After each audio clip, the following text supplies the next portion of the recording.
Thanks to new reporting coming out of both Politico and the Wall Street Journal, we have a little bit more clarity on the sort of state of mind of Pete Hegseth. A state of mind that over the last 10 years or so probably can rarely be described as clarity.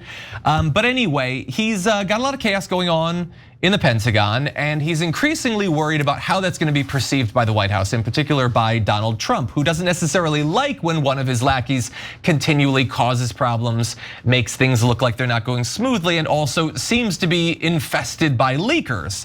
And so Pete Hegseth is trying to get a handle on the situation. He apparently, according to the Wall Street Journal, very concerned that he could be fired. And in particular, he's worried that all of these leaks coming out could help lead to that situation. One leak in particular that we'll talk about being very high up on that list of concerns. Apparently, every new leak of sensitive Pentagon operations or planning induce new concerns and fears in Hegseth.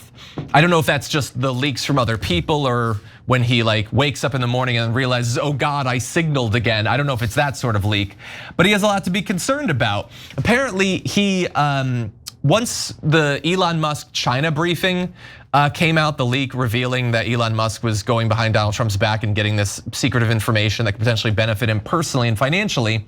He yelled at Admiral Christopher Grady, "I'll hook you up to an effing polygraph." That apparently did not actually happen, which as a leader, not a good call to be making threats if you're not gonna go through on them. But he did go on to accuse a number of other people of the leak, including Lieutenant General Doug Sims, the Joint Staff Director, whom Hegseth also apparently threatened with a polygraph. I don't know if that one actually happened, but it's not a good sign in your first 100 days in charge of an organization when you're going through the hallways yelling at people that you're gonna give them a lie detector test. At least I don't think. And so we've got the Elon Musk China briefing. That was a big leak. We had Signalgate 1. That was mostly Jeffrey Goldberg, of course, who revealed that one. There was the second Signalgate scandal when we found out that he was sharing the same sort of classified sensitive information with his wife and his brother and his personal lawyer. Now we also found out about a third Signal issue alleging that Hegseth had an unsecured internet connection on his personal computer that bypassed the Pentagon security protocols so that he could use Signal. This dude loves Signal more than I have ever loved an app in my life. And it might be his downfall. Dude, just uninstall it, try WhatsApp.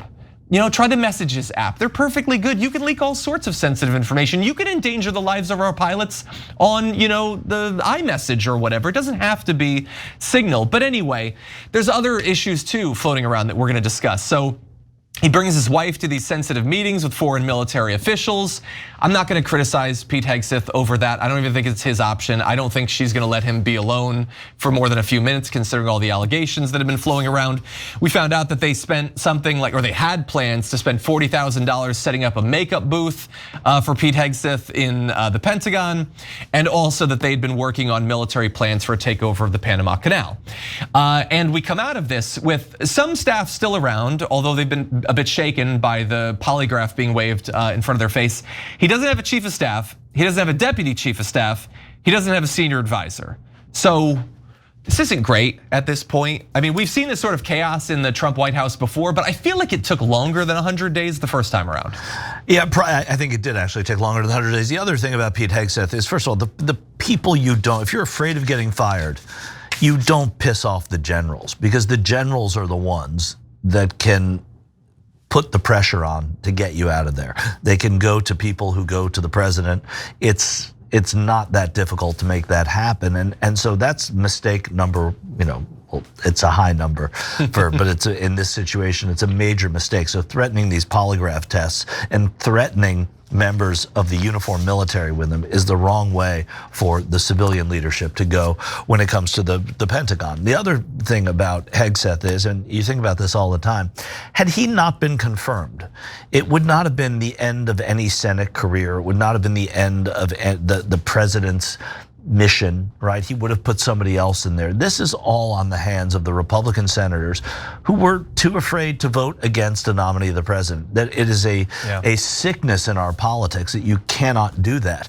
We would have another Secretary of Defense who would have gone through a rigorous hearing, who would have probably gotten every Republican to vote for them, maybe some Democrats, because the Republicans would have already voted against Hegseth, who is clearly not qualified. So it's time to have a little bit of spine when you're going up against these foolish nominees for positions. And Donald Trump would be on a plane to Russia, right, to Italy right now to go to the funeral. He wouldn't be thinking about his Secretary of Defense. The Defense Department wouldn't be thinking about it. No Republican senator would think, oh God, I'm still so upset about Hegseth not passing. It would have been in the wind, dust, gone. Yeah.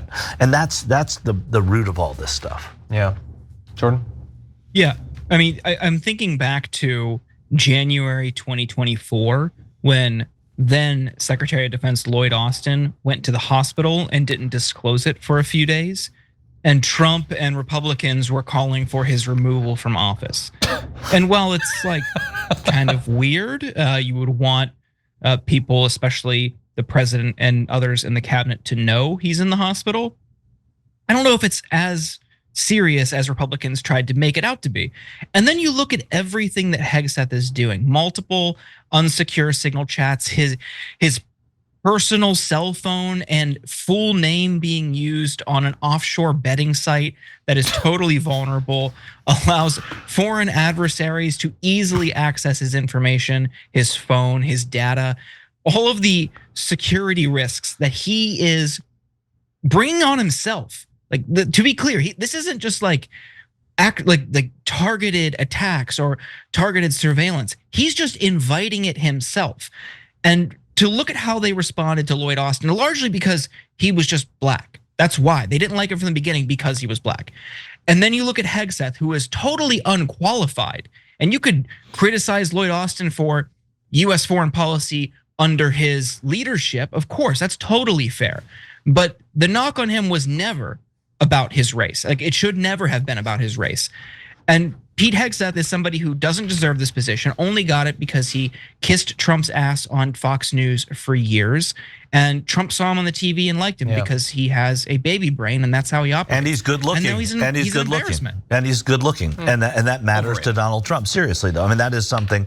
Aesthetics matter more to this president than a lot of things. And Hegseth is the living example. And listen, I think Lloyd Austin was not above reproach. I think that was a really bad thing he did when he didn't let anybody know that he went into the hospital. I don't know that it would have been grounds for removal. Certainly grounds for criticism and investigation and a conversation. But and for the president to have reacted. But